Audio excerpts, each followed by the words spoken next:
Good morning, 8th standard children. Now I have completed the poem Sea Fever. I have sent the question answers and all for you all. Hope all have copied it correctly. Now I didn't explain to you all those answers, isn't it?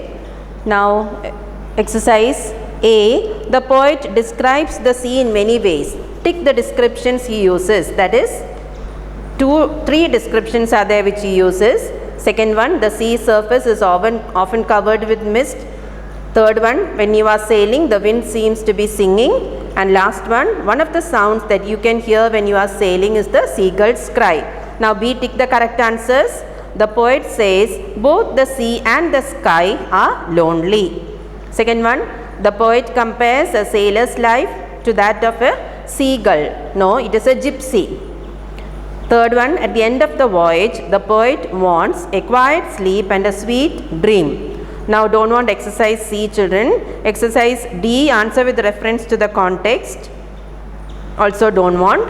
I am giving you only answer these questions. List the things that the poet wishes for. You have copied it, but doesn't matter. Don't study for the exam.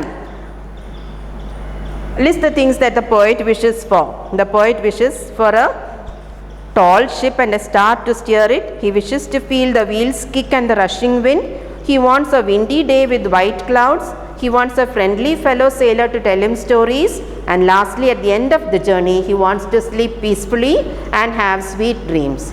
Now second one, which lines in the poem show that the poet is an experienced sailor? That is, he is telling the line is, I must go down to the seas again. And third question, how is the wind like a whetted knife? The force with which the wind blows is sharp like a whetted knife when you are at sea. Now that's all what you have to study in this poem, and also remember to study the first 4 lines.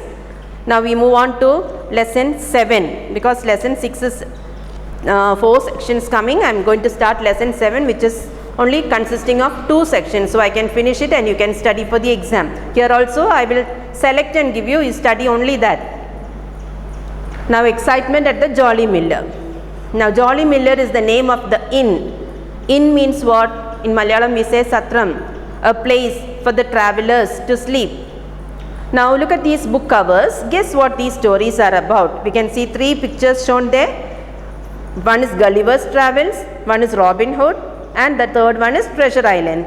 I hope some of you all at least must have read these story books taken from the library. Now the Three Musketeers, it is a famous novel in France, set in France. It happens in France. The book recounts the tales of a young man who wishes to join the Musketeers of the Guard, an elite company of the fighters under the French monarchy. In this excerpt means extract, we meet the larger than life hero of the story, the young D'Artagnan, as he begins his journey. You can pronounce it as D'Artagnan, or you can say it in the French language. D'Artagnan is pronounced as D'Artagnan. Anyway, proper nouns can be pronounced in any way that you like. The story happened in France. So the language they use here is mostly French. Now section 1. On the first Monday of the month of April 1625, it happened in 1625, in the market town of May, a large and noisy crowd gathered before the inn of the Jolly Miller. So this is a story of a young man, a very bold and brave young man, yes, called D'Artagnan or D'Artagnan, who was ready to fight. He joined the Musketeers of the Guard, that is one of the group of the kings, ready to fight against anything that is found unright, or anything that is found wrong. And this young man was very short-tempered also. He got angry very soon, and so at once he had a sword always hanging down his waist, and he always took the sword and he was ready to fight. So wherever he went, he fought with other people for silly reasons. So this happened in a place called May, that is M-E-U-N-G is pronounced as M-E-H. You see in the textbook it is given Ma. So it happened in April in 1625. In those days, fights and attacks were almost daily happenings, and the citizens were always ready to take up arms against thieves or robbers. The people of the town were also very bold. They were also ready to fight against anything happened in their town.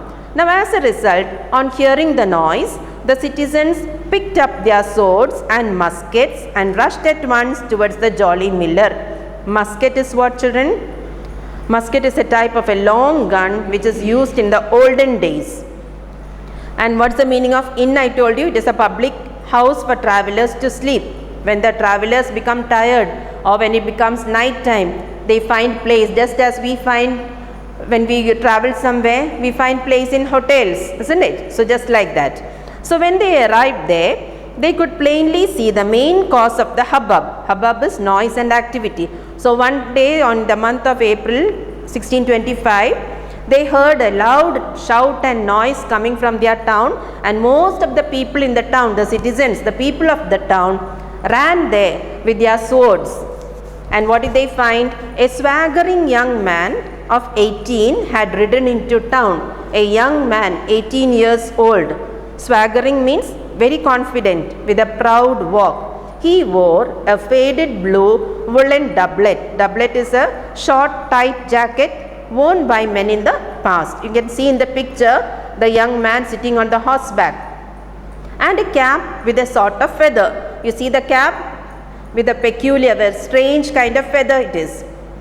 He had a long brown face and high cheekbones. That is the feature. Long brown color he was, and his face was very long with high cheekbones. His nose was hooked but quite fine and sharp. He had a hooked nose, but it was fine and sharp, and the eyes above were open and intelligent. Looking at the eyes, the writer says that he was a very clever one. Intelligent means clever. Our hero could have been mistaken for a farmer's son going on a journey, except that he had a long dangling sword swinging down his side.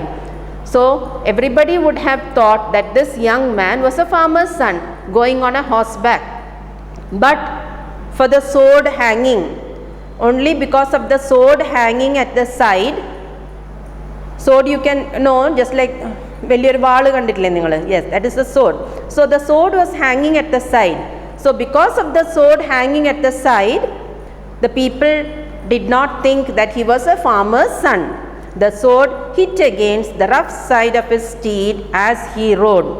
Steed means a horse used for riding.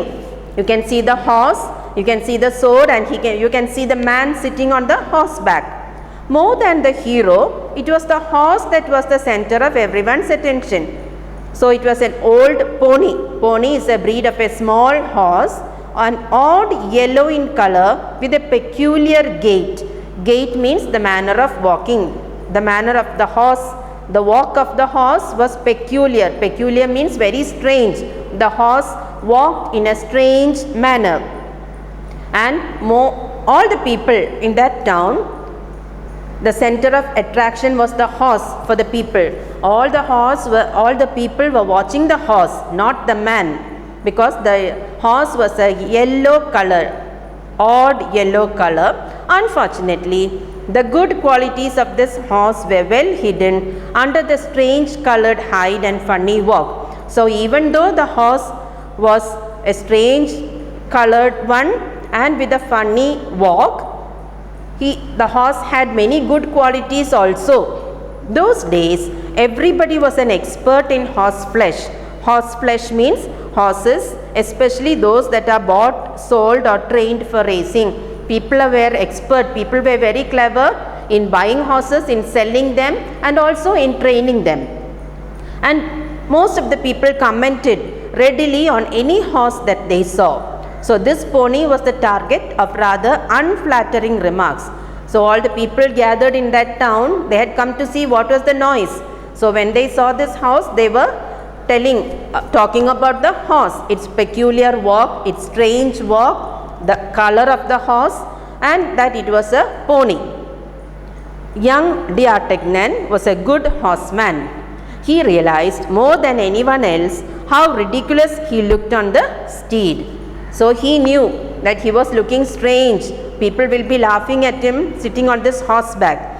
He had sighed deeply, therefore, while accepting the gift of the pony from his father. The horse had been presented to him with words of good advice. So you see, he did not like this horse very much, but this horse was given to him as a gift from his father. "My son," said the father, "this horse was born in your father's house 13 years ago. It has been with us ever since."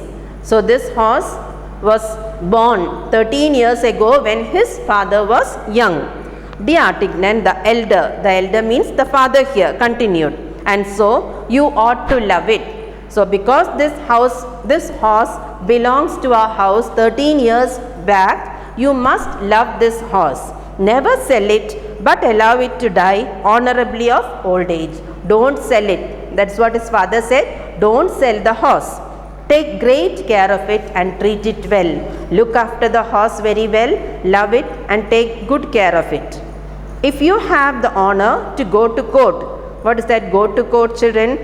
Be a part of the king's court. In those days there were kings and queens ruling the countries. Remember, you were born a gentleman, and a gentleman can only make his way nowadays by his courage. You are young and you ought to be brave. So his father is advising him, even if you go to the king's court, remember that you are born a gentleman, and a gentleman will always behave with well mannered. And you are young and you must be brave. Never fear quarrels, but seek adventures. You know how to handle a sword, for I have taught you. His father had taught him how to use the sword in fighting. 15 crowns. Crowns is the unit of money used in the past in some European countries. My horse and the advice you have just heard are all I have. I have nothing else to give you, my son. Your mother will give you a recipe for certain balm. It is miraculous and can heal all wounds. So his father is telling him, I have only 15 crowns to give you and this horse. Nothing else I have. Your mother will give you a recipe for a certain balm. Balm is a medicine. It is miraculous and can heal all wounds. Whenever you are hurt, you can use this balm. I have but one more word to add. Now he is also telling him one important thing. Go and meet my friend Monsieur de Treville. He has advanced in court through courage and ability and is a great nobleman. So this man is telling, his father is telling young Artagnan to go and meet Monsieur de Treville, who is living in the court of the king. And this man is a very courageous person. As he is the captain of the Musketeers, the king holds him in great esteem. So Monsieur de Treville is the captain of the Musketeers, the group of fighters under the king. He began as you begin. Go to him with this letter and make him your model so that you may become like him. So I will give you one letter. You take this letter, go and meet him and make him your model. Be like this young, brave Monsieur de Treville. So the young man set forth on his journey the same day. He took with him the gifts of 15 crowns and the horse, and the advice was thrown in free. So he is taking all these gifts and he is starting on his journey. So D'Artagnan was rather like Don Quixote. Don Quixote took windmills for giants and sheep for armies. Now we'll continue in the next class, children. And then I'll give you only some portions to study for the exam. Okay, thank you.